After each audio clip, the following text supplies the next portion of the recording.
everybody. Hello, hi.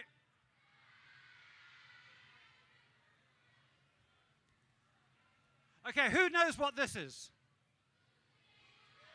Okay, who reads the newspaper? You? How many?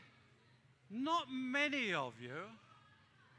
Okay, did you get yesterday's Sunday Times? Do you want it? It's right here. Help yourself. What about this? It's a printed book. Who loves history? Autobiographies? Got it. Come and get it. It's up for you. Do you want it?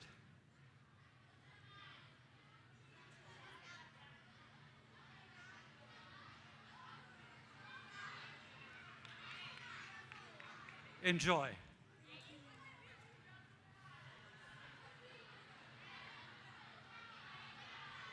Okay, so they say print is dead.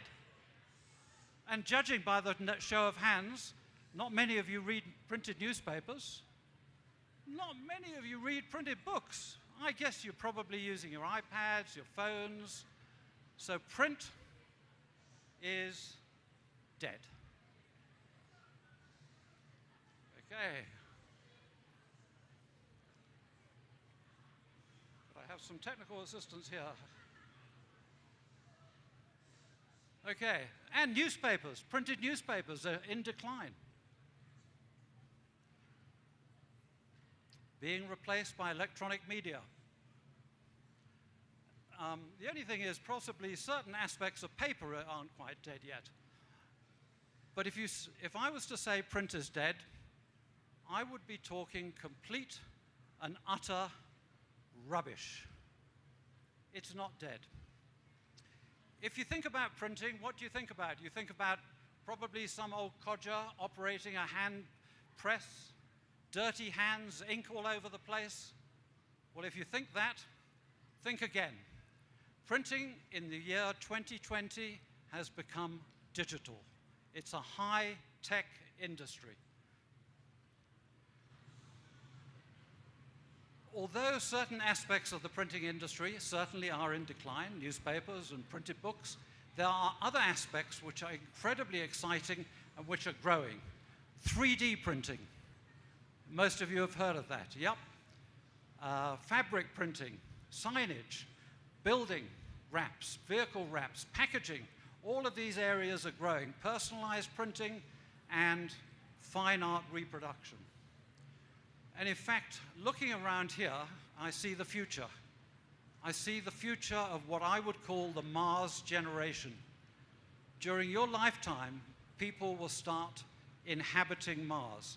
How will they live? How will they sustain themselves? Almost certainly they will send up 3D printers before the astronauts arrive so that they can do the accommodation and make parts. 3D printing is an exceptionally interesting and exciting area of the printing industry. Other areas, well, fashion. Printing on textiles, fashion design, building wraps, vehicle wraps, all of those are exciting, interesting areas of printing. So, let me tell you, it is a high-tech business, and I would encourage any of you to investigate going into the printing industry after you graduate. Well, printing is also a good career springboard. If you've got a basic knowledge of printing, you can get into, obviously, 3D manufacturing and design, graphic design, advertising, public relations, fashion design, fabric design, packaging, and PR and marketing. And shortly, we hope, the South African Institute of Printing, that printing will become a profession.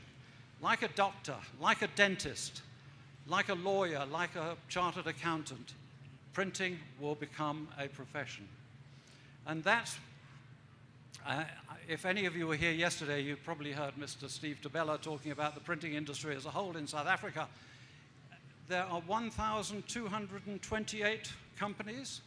Okay, I've got that, 5 minutes. Of which 741 are members of the Printing in South Africa. if you look at it, the estimated number of printing companies are 1,200. There are about 700 companies who are involved in press and pre-press. There's a total number of people employed in the printing industry of 45,000, and those indirectly employed number probably 60,000. It is a vibrant industry. I believe it contributes 3% of GDP. And the turnover, including packaging, is over 60 million rands. And printing is international. A question for you. How many countries are there in the world?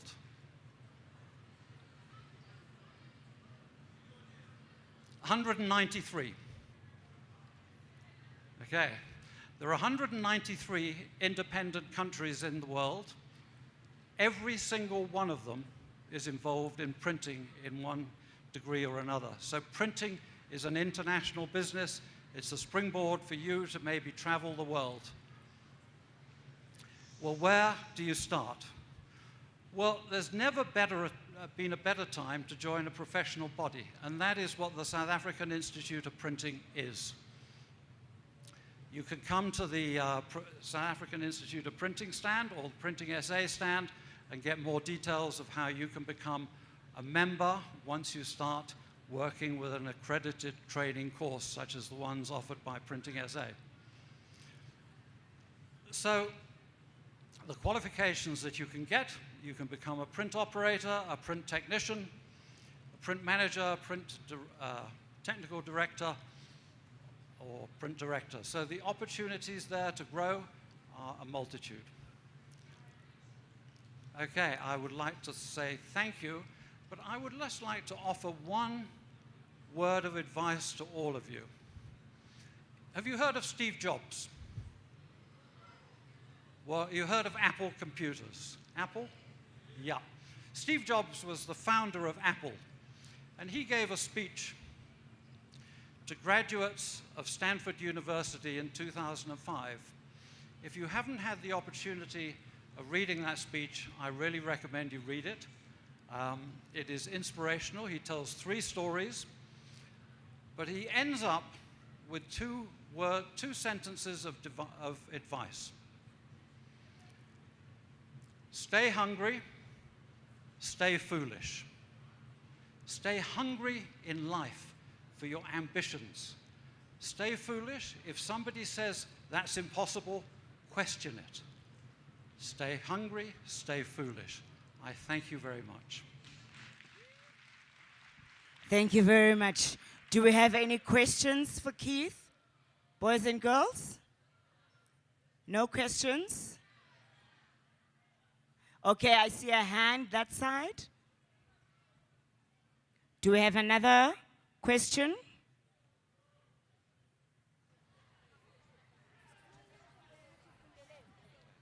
No. Mr. Solomon, can I ask something? Yes. I'm starting to become a journalist, and I want to ask, which subjects are required to become a journalist, and how can I create my own newspaper after graduating in university?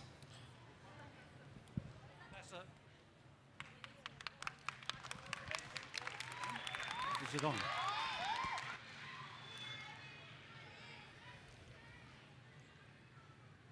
That's a fabulous question, and it's probably slightly outside of my realm of expertise, although I have been involved in newspapers most of my working life. You need to get a qualification, obviously in journalism, and probably Rhodes University is probably the highest regarded newspaper, journalist school. You need certain qualifications, certain abilities. You need to be able to write. If you want to be a TV journalist, you need to have the right demeanor and way of being able to speak. And you need to avoid fake news and probably not attack Donald Trump. If you want to have a chat with me, I can probably point you in the right direction if you want to come to the stand. Okay, we're just over here. Thank you for a lovely question there. It's a very honorable, it's called the Fourth Estate, and it's a very, very honorable business to go into.